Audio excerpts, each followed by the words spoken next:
In 1984, a man in Hiroshima opened a clothing store. It was small, it was unremarkable, and when he registered the name Unique Clothing Warehouse, the person handling the paperwork misread the C as a Q. The store became Uniqlo, and the typo stuck. 40 years later, that company is worth more than H&M and Zara's parent company combined. It sells over $3 billion worth of clothes every year in China alone. Its founder, Tadashi Yanai, is the richest person in Japan. How does a discount clothing store from a mid-sized Japanese city take over the world? The answer is stranger than you'd think.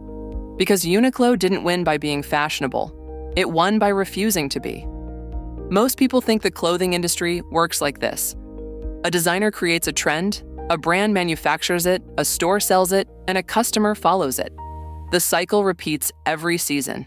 Fast fashion companies like Zara and H&M built empires on this model. Spot the trend, copy it fast, sell it cheap, move on.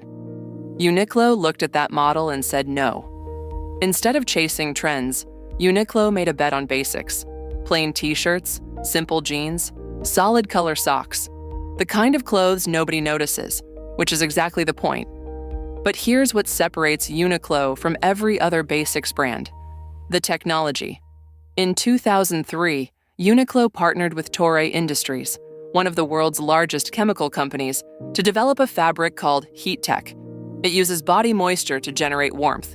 It's thin, it's light, and in its first year, Uniqlo sold 1.5 million units.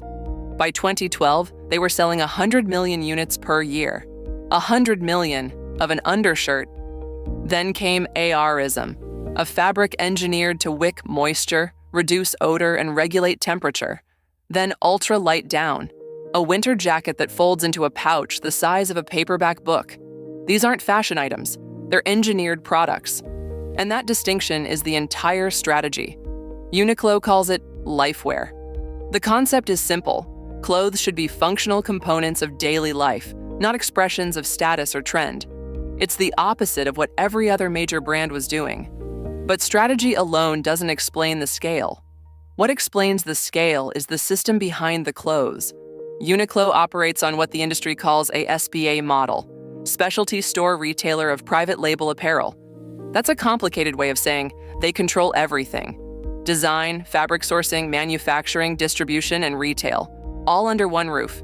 No middlemen, no licensing, no wholesale. This matters because when you control every step, you can iterate fast and keep costs brutal. Uniqlo can identify a production flaw, fix it at the factory level, and have the corrected product on shelves within weeks. They also send teams called Takumi, named after the Japanese word for artisan, to partner factories across Asia. These are retired Japanese textile engineers who spend months on site, teaching quality control techniques that originated in Japanese manufacturing. It's the Toyota production system applied to t-shirts. Now, none of this happened in a straight line. In 2001, Uniqlo tried to expand into the UK. It opened 21 stores. Within 3 years, 16 of them closed. The brand didn't resonate. British shoppers didn't understand why they should buy plain basics from a Japanese company they'd never heard of.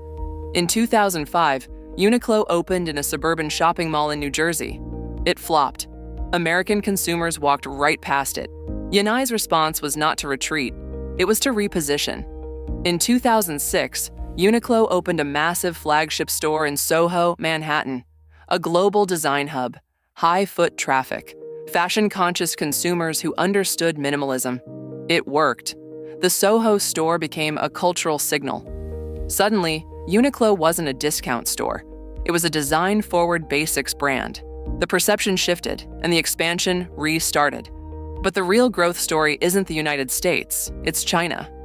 Uniqlo opened its first Chinese store in 2002 in Shanghai. By 2024, it had over 900 stores in Greater China, making it the company's largest market outside Japan. Revenue from China alone exceeds $3 billion a year. In a country obsessed with luxury brands, Uniqlo became a daily essential. The playbook was the same everywhere. Don't sell fashion, sell function. Don't chase trends. Engineer basics. And control the entire supply chain so you can deliver quality at a price no competitor can match.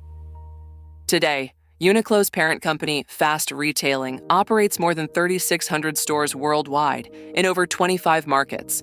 Its annual revenue exceeds $24 billion. Yanai has said publicly that his goal is for Uniqlo to become the world's largest apparel retailer, ahead of Zara, ahead of H&M, ahead of everyone. Whether that happens depends on one thing that Uniqlo doesn't fully control: geopolitics. Around 40% of Uniqlo's revenue comes from Greater China. That concentration is a vulnerability. Trade tensions, consumer boycotts, political friction. Any of these could disrupt the company's biggest growth engine overnight.